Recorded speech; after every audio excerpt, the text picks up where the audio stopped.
Maria Flores photos. Several of the photos used for Maria Flores' story were taken near a massive sunflower field that seemed to go on for miles. While stunningly beautiful, this area was also infested with rattlesnakes. Thankfully, the Gun Interactive crew persevered after a few close encounters with the venomous snakes, and were able to capture thousands of photos to help build the lore of our game.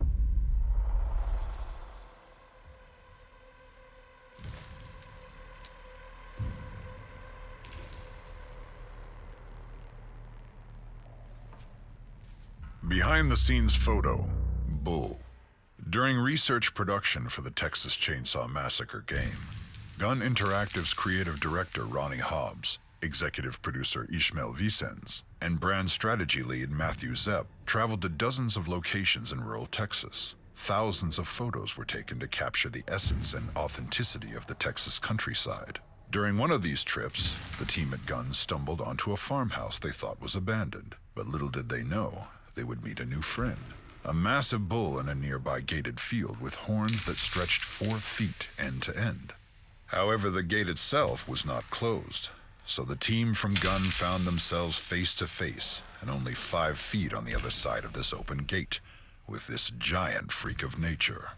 The Gun crew were initially terrified, but they carefully and meticulously walked around the fence while keeping their eyes on this massive creature. They were able to shut the gate, and any crisis was thankfully avoided. Real torture. During Sally's torture scene, her screams ultimately led her to shout, "I'll do anything you want," which Marilyn Burns later recollected was the dirtiest thing you could say. It was pretty damn serious. Nowadays, it comes out of everybody's mouth. Now they're doing it for free, they're jumping into it. But in those days, "I'll do anything you want," you just didn't say that. You never said that.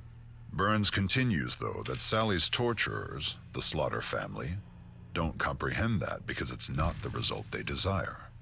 Rather, she feels that they're so sexually repressed that they can only manifest desire as sadistic cruelty. What makes them even more horrific is the sense that they gather excitement by watching women suffer.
How the music is made.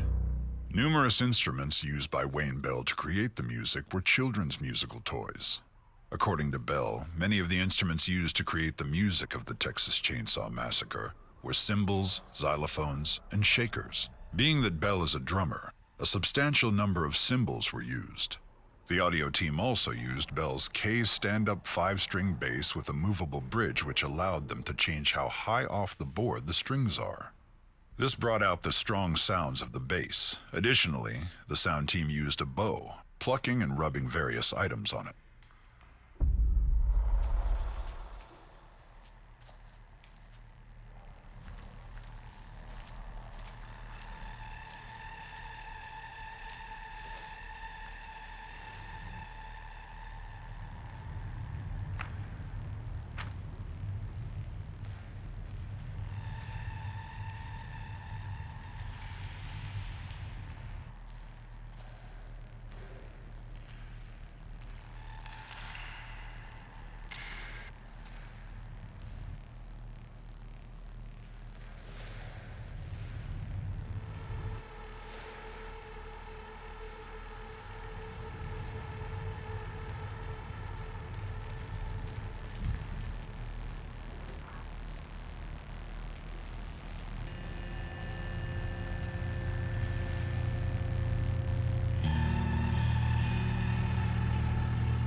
Playing with fire.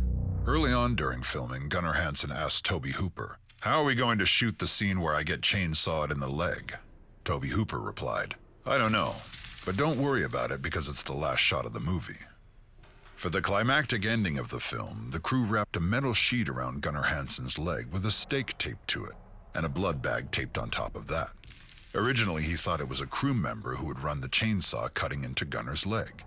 But Gunnar insisted he would do it himself for fear of the crew member accidentally sawing his leg. The saw didn't have its actual teeth attached to it, so they had to make modifications to the saw itself. At first, Gunnar thought he had sawed his leg, but his leg did become badly burned from sawing into the metal plate that was protecting it.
Leatherface Mask. The holes and markings on the forehead of Leatherface's masks represent a hammer to the head.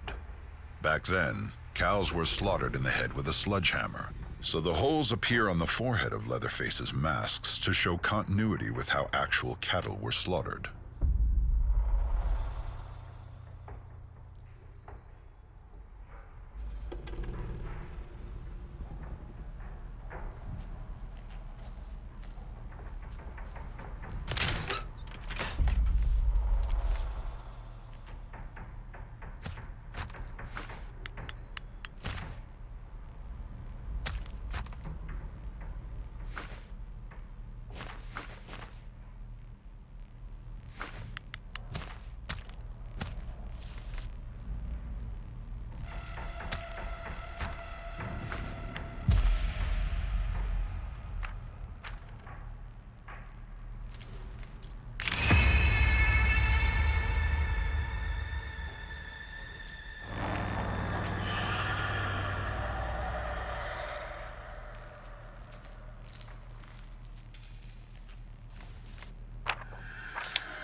Thank God!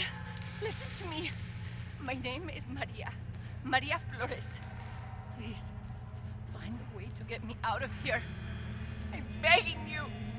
I don't want to die. Please.